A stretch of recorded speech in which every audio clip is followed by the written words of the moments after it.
उ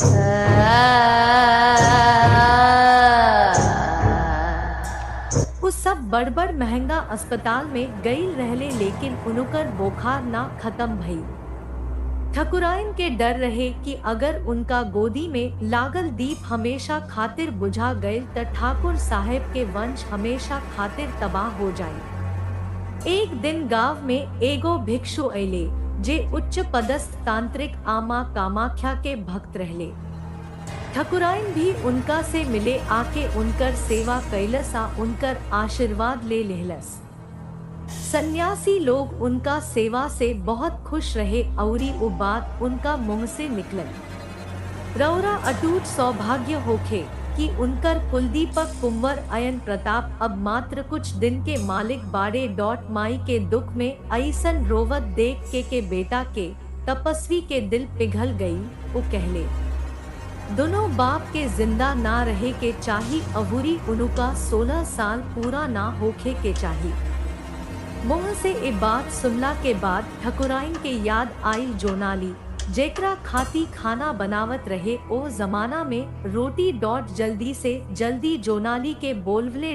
तपस्वी जोनाली से कहले कि कुंवर अयन प्रताप के अपना हाथ से कुछ मंत्रमुग्ध पानी दे दी। कुंवर साहेब अपना हाथ से ओ पानी के सेवन करत ही स्वस्थ हो गईले।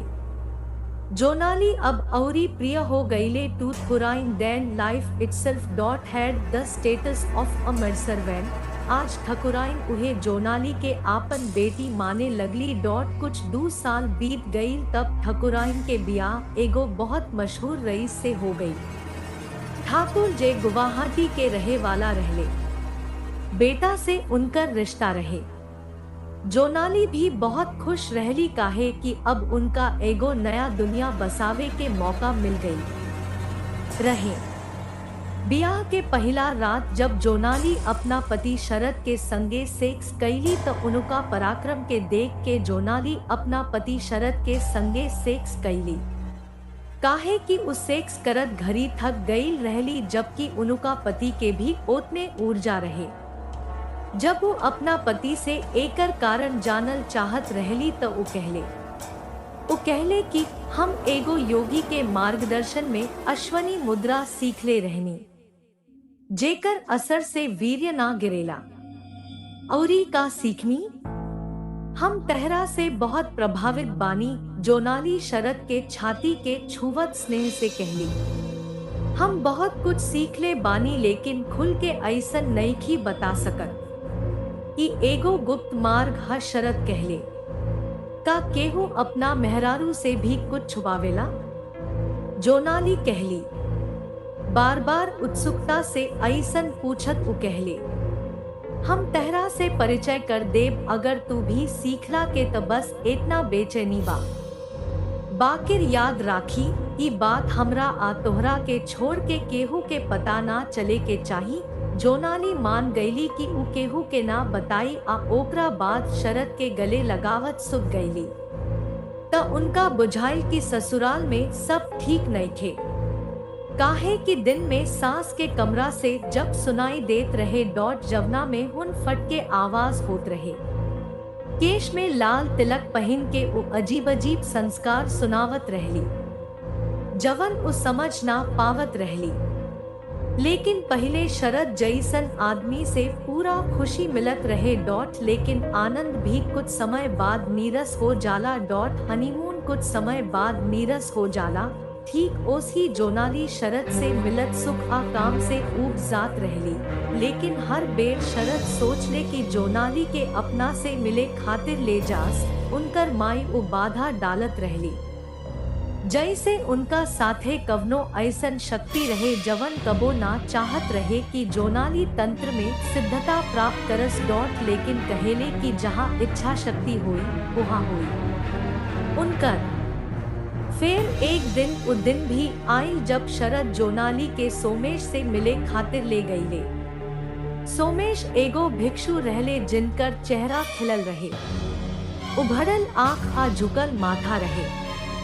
उ जोनाली निहन बहुत छोट रहले जबकि शरद जोनाली से बड़ रहले। शरद के सोमेश पर पूरा विश्वास रहे ऐसे उजोनाली सोमेश के सौंप देले अवुरी उनुका से भी तंत्र सिखावे के निहोरा कैले। सोमेश उनकर बात मान के उनका के सीखे लगले। सोमेश जोनाली के गूढ़ से गूढ़ व्यवस्था में निपुण बना दिले। जोनाली में एगो अद्भुत ऊर्जा रहे जवना के देख के सोमेश भी अचरज में पड़ गईले। जोनाली में अपना सिस्टम के उचित भविष्य देखे लागल रहे।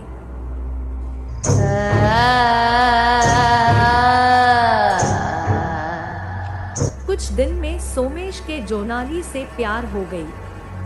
सोमेश जोनाली से तंत्र के महामुद्रा आंदोलन खातिर सेक्स करे के कहले। शुरू में जोनाली ना मनले, लेकिन सोमेश उनका से कुछ कहलस जवना से जोनाली उ काम करे खातिर तैयार हो गईली जवन कवनो परिणीता कबो ना करी। सोमेश कहले, खुश रहला के बाद भी रउआ खुश नहीं थी। पिछला 7 साल से मन के छिपल कोना में अपना पिता के हत्यारा के खोजत 10 साल के मासूम लड़की अवुरी कवनो तरीका से खुश कैसे हो सकता, जबले ओ हत्यारा के अपना हाथ से ना मार दे। सोमेश के बाद उनका के वश में कर देहलस। जोनाली खुद भी यह चाहत रहली। जब वो सोमेश से अपना पिता के हत्यारा के बारे में पूछ ले त सोमेश कहले, भले मिल गईल होखे त एकर कवन फायदा अगर रौरा मारे के तरीका ना आवे। अगर मरण के जाने के बाद त बलिदान देबे के पड़ी। पहले त जोनाली बलिदान शब्द सुन के डेरा गईली, लेकिन हत्या के संस्कार सीखे के चक्कर में वो बलिदान देवे के तैयार हो गईली। बाकिर केकरा के बलिदान होखे के चाही, अभी भी सोच के बात बा। लेकिन सोमेश जवन ओकरा से प्यार हो गईल रहे, ओकरा से अपना पति शरद के बलिदान देवे के कहेला। मानव बलिदान उहो उनकर पति के ई सब सुन के जोनाली खुदे सोच में भटक गईली। लेकिन ओकरा कवनो कीमत पर अपना बाबूजी के हत्यारा के पता लगावे के पड़ल। ऐसे उस सोमेश के सुझाव के बाकी सब निहन मान ले। लेकिन फिर भी शरद के रेगिस्तान ले जाए के समस्या रहे। सोमेश जोनाली से बतवले, उनका के बताई कि हम रौरा के लुकी मंत्र में पूरा तरह से दीक्षा देले बानी, ऐसे अब रौरा अदृश्य हो सकेनी। जोनाली ऐसन कैलन लुकी मंत्र के गुप्त प्रस्तुति के बहाने शरद के एगो अनहार चांदहीन रात में एकांत जगह पर ले आईली। शरद उनका साथे उनकर मौत से एकदम अनजान चल गईले। सोमेश लुकाइल बैठल रहले, पीछे से शरद पर हमला करे वाला। शरद वहां बेहोश होके गिर गईले। सोमेश जोनाली ओकरा के एगो बलि वेदी पर बांध के फेर हत्या के प्रक्रिया शुरू कर देहले। जैसे ही हत्या के प्रक्रिया पूरा हो गए, सोमेश एगो तेज फर्श जोनाली के सौंप देहले ओकरा के बलिदान करे के कहले। जोनाली तब तक शरद के होश आ गईल रहे, लेकिन वो बांधल रहले। जोनाली खुला बाल वाला करिया कपड़ा पहन के शरद के नजदीक आवे लगली। शरद जोर जोर जोर नाही जोनाली, होश में आ जाइए, चिल्लात रहले। लेकिन उस जोरदार हमला से आपन गर्दन धड़ से काट देले। खून के धार निकलल ओमे जोनाली नहा गईली। सोमेश और जोनाली शरद के खून खोपड़ी में रख के पिएले। आज से तू मरण में पूरा हो गईल बाड़ू, सोमेश कहले। फिर रात भर सोमेश अवुरी जोनाली सूरा में डूब के सेक्स कैले। भोर होते जोनाली चुपके से अपना घरे लवट आईली। शरद के अचानक गायब होखला से ओकर महतारी बाबूजी बेहद चिंतित हो जाले। बाकिर अब जोनाली के ए सब के कवनो परवाह ना रहे। वो धीरे धीरे पिशाच में बदलत जात रहली। वो अभियो गुप्त रूप से आपन तांत्रिक गतिविधि जारी रखले रहले।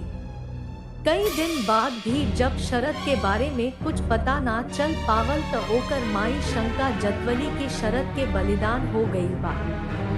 ए तरह से अपना शक के चलते शरद के पिता एगो संस्कार करा देले, जवना में भेड़ के बलि देवे खातिर बोलावल जात रहे। देवे के पड़ल उ बलिदान दे दिले, बाकिर कुछो ना भइल। तब एगो तांत्रिक कुछ औरी भेड़ के इंतजाम करे के बात कैलस।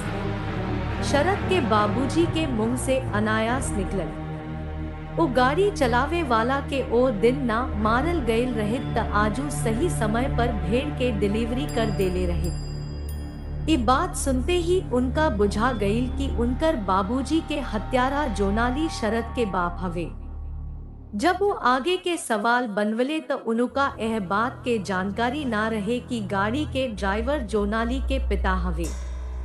शरद के बाबूजी ओकरा के सब कुछ बतवले कि कैसे वो ओकरा के साधना के दौरान बलिदान करत देखले रहले, जवना के चलते उनका के मारे के पड़ल।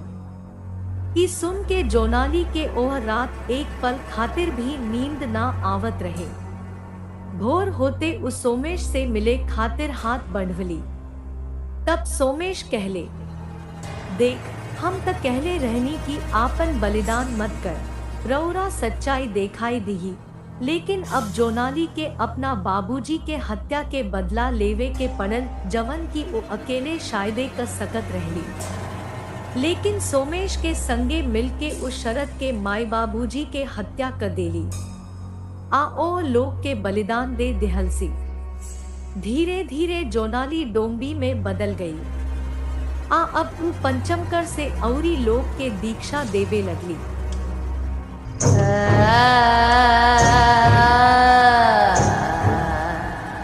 कुछ दिन बाद लोग जोनाली से डेराए लागल, वो बहुत उपलब्धि हासिल कर ले रहली।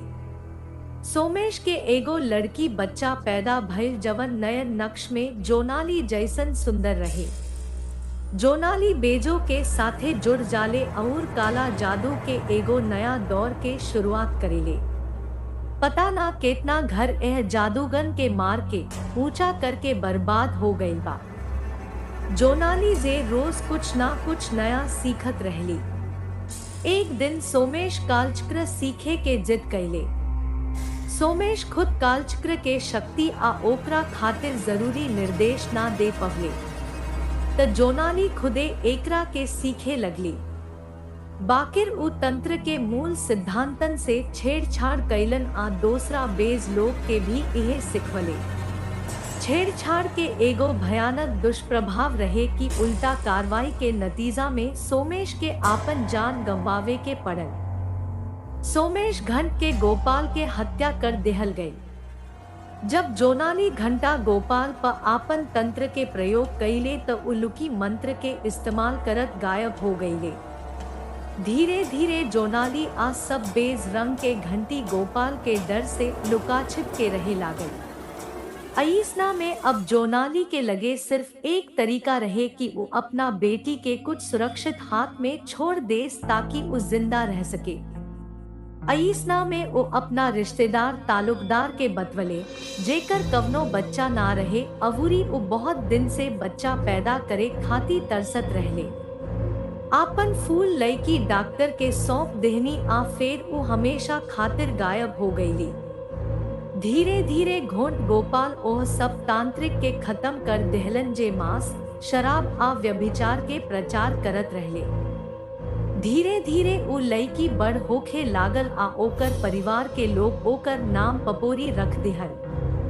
पपोरी के कबो पता ना चलल कि दीवान साहब तालुकदार उनुकर असली बाप ना हवे, काहे कि जवन सार्वजनिक रहे उना बतवले अवूरी जवन बता सकत रहले वो फेर कबो ना मिले।